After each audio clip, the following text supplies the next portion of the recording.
What's going on, guys? Welcome back to my official channel and welcome back to another match preview. Now today we're going to be talking about Chelsea versus Bournemouth, and Chelsea are going into this game looking to make it 4 wins in a row for them in the new Premier League season, and they're facing a Bournemouth side who, let's be honest, have done pretty well for themselves as well. They're sitting in 6th place with 2 wins and a draw, and I think this game will be different towards the others because it will be 2 managers playing with very similar philosophies, as Sarri and Howe know each other from before Chelsea and Bournemouth. Eddie Howe meeting Sarri while as manager of Empoli, with Howe admitting, "I've learnt a lot from Sarri in the past," meaning that this should be a game where we see 2 similar styles of play, both teams enjoying possession of the ball, both teams looking to attack. It won't be the same as the game against Newcastle, where it was just one team looking to defend and hold off for a point and another team looking to get all 3 points. Now, Chelsea were frustrated last week by Newcastle, but we did still manage to leave with 3 points. The defence still looked shaky, but you could start to see the way we want to attack through the defenders, with one defender pushing forward with the ball and the other 3 sitting back to offer support. But individual errors are still holding us back, and you could see it, like for example in the Newcastle game. I understand Newcastle's goal did come from a foul, but it also came from a David Luiz mistake as well. There's been questions about Marcos Alonso and what he can offer defensively. Same thing about David Luiz. Azpilicueta's been caught out a couple times. It's all been a case of these players starting to understand the tactics, and you could see against Newcastle, you could start to see what we're trying to do more. But it's a case of we're still prone to individual errors, just those small little things that we need to cut out before we can really start looking forward. But that's where worry comes, because Bournemouth will be more willing to attack us than Newcastle, so we will want to get rid of those individual errors. But let's be honest, I feel like this is the sort of game where our quality will show. It's a sort of game where you should be getting 3 points off if you want to be genuinely serious about a top 4 battle. So if you ask me for a prediction, I would be leaning towards a 3-1 Chelsea win if you wanted me to be specific. But that's not to say it will be easy. Bournemouth will make it difficult for us, but we should have the quality to see it through. Now, moving on to the team news. Now, the team news hasn't changed that much from last week. Cesc Fabregas is still out with a knee injury. Tammy Abraham's also out for the rest of the season, as he's signed for Aston Villa on loan. But on the lighter side of things, Hazard and Kovacic should be looking to start their first games of the season at Stamford Bridge. They both started against Newcastle. They both had good games. I don't see any reason why they won't be starting against Bournemouth. Moving on to the lineup predictions, and for the lineup predictions, I feel like it's going to be the same side that we played against Newcastle and that we've been playing over the last couple of games. Maurizio Sarri, as seen from his Napoli days, once he has a starting 11, he likes to stick to it. He doesn't really like to rotate that much. So I'm expecting it to be the same lineup as usual. I think it will be Kepa in goal. He didn't have much to do against Newcastle, and the goal scored by them was due to a foul and due to Luiz's error, but he will have to show the best whenever he's called into action. Now, the thing about Kepa is that he is still developing as a goalkeeper. You can see it.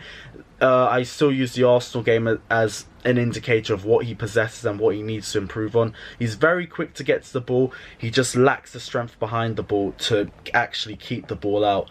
And I also feel like his distribution could do with some improvement, but he's a young goalkeeper. He's on a 7-year contract. He will only go up. He's not going to decline. He's just going to improve.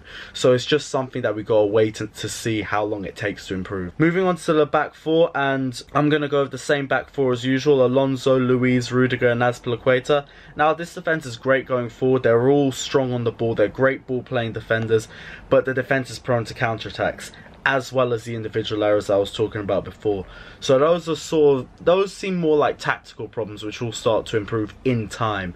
But it's still a point to look out for right now, and just gotta hope we don't get caught out like that again. I am worried we could see some phases where we do get caught out again, but it's the case we just gotta take a game at a time. And I'm sure all of these defenders have the quality behind them. It's just understanding of the tactics, and that's what will come with time. So it's just a case of we gotta wait and see. Now, the midfield, Kante, Jorginho and Kovacic, it's a great midfield trio.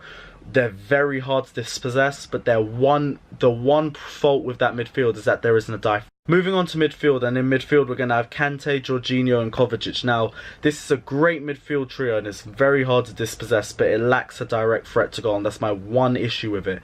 This midfield is brilliant. They'll keep a hold of the ball. They're great at pushing the ball forward. The passing is immense, but there isn't anyone to take a shot from range. And as you saw in the Newcastle game, when there isn't a player that will do that, we just seem to frustrate ourselves with the ball because we keep trying to look for an option. The strikers have to drop deeper and no one's taking a threat from range. So it's a case of We need one of these players to try and start taking more of those shots from range. We haven't seen it recently. Maybe it's something that could be coming in the future.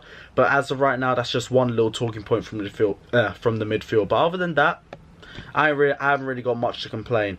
Up front, we're going to have Hazard, Pedro and Morata, and Hazard and Pedro should find a lot more freedom around the wings compared to last Sunday. So they will hope to have games more suited to their standards. I thought Hazard didn't have a bad game against Newcastle, but to his standards wasn't quite there. Pedro, I also feel like he did frustrate himself a little bit on Sunday, but it's a case of there's going to be a lot more freedom because Bournemouth will be more willing to attack us.